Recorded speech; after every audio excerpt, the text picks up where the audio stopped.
Welcome back to Wes Explains Best. We're doing a Kuta software worksheet tutorial on long division. This is an Algebra 2 concept.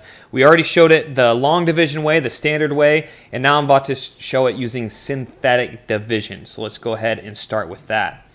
Now, what we have going on here, the first thing we always got to check is make sure we have each degree. If we have a third degree polynomial, we need a variable to the third power, we need a variable to the second power, we need a variable to the first power, and we need a variable to the zero power. In this case, it's just a constant anytime it's zero power, but we need each one of those degrees represented.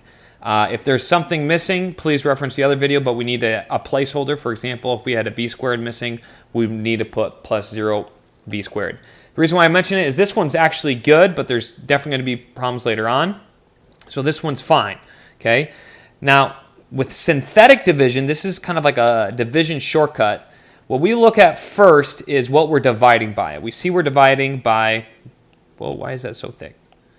We're dividing by v plus 8, okay? So the first thing we do is we find the 0 of this. What the 0 means, we set this equal to 0, v plus 8, and we say, okay, what does v equal to make this 0? Because this is technically in the denominator, right? If we were to rewrite this, this would be in the denominator. So we want to know the 0 by seeing what makes the denominator go to 0. So we subtract 8 to both sides, we get v equals negative 8. What do we do with this? This is kind of like the key to synthetic division. We put this negative 8 up in a box by itself. Okay, so we're going to go ahead and do that. Put it in a box by itself. Okay. Now what do we do? Well, the next thing I'm going to do is I'm going to look at the coefficients of the polynomial. So I'm going to look at the coefficients here. And I'm going to put those coefficients here at the top. So coefficients, just in case you're wondering where they go. Coefficients. A little sloppy, but... So the first coefficient is 1, okay? If there's just v to the third, there's technically a 1 in front of it, so we're going to put a 1 here. Then we're going to put a negative 2 because we're going to count this as our coefficient, negative 2.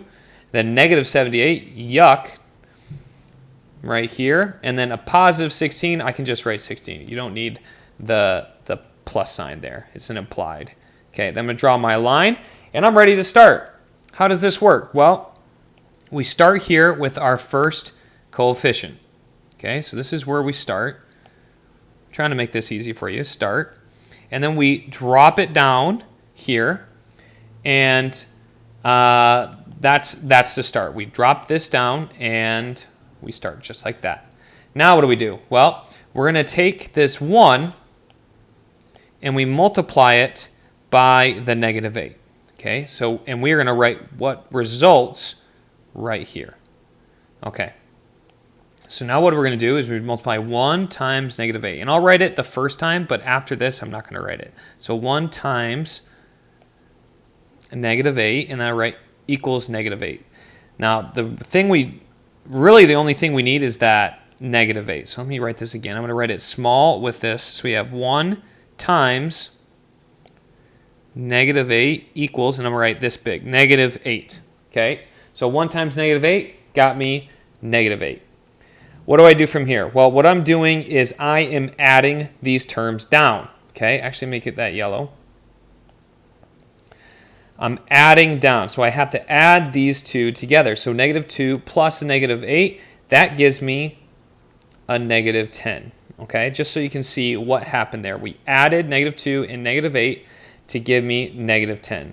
So what do I do here? Well, now I'm going to multiply this negative 10 by negative 8. I'm going to write that result right here, just like before, in the next column over.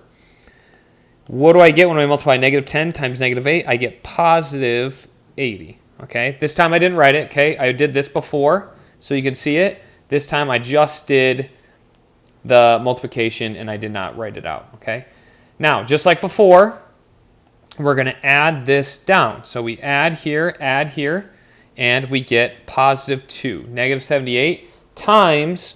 or negative 78 plus 80 gives us positive 2.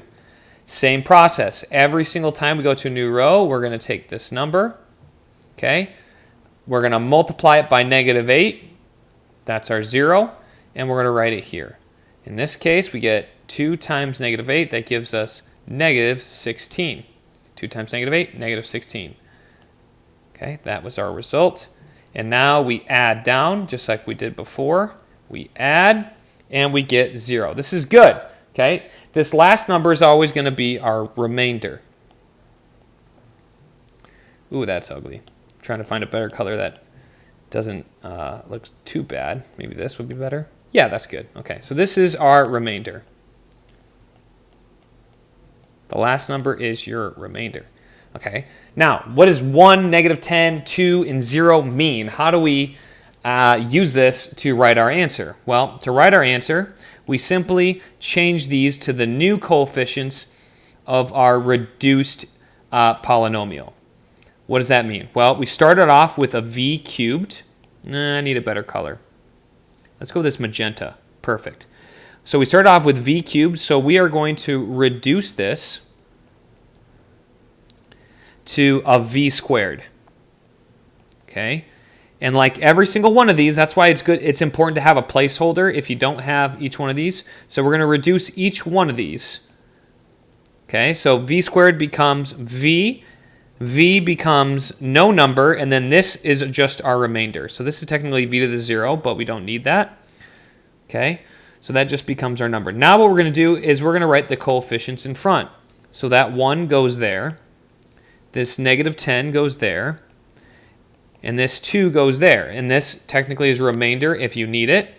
V plus 8. And this is just, there's a video I have on this.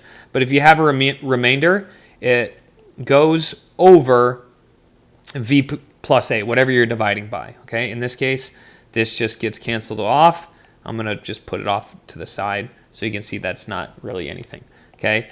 And like I was saying, either technically this should be a v to the 0, v to the 1. We don't need the 1 written there. V to the 0, you don't need the v to the 0. That just becomes 1. And this becomes our final answer. So we could finally write it as v squared minus 10v plus 2 as our answer. And that's synthetic division for you. Okay. Start with your 0. Write your coefficients of the polynomial. Okay, the 0 comes from what you're dividing by the way. You drop down, multiply. That's what you get. Then you add, drop down, multiply, add, drop down, multiply, get your remainder.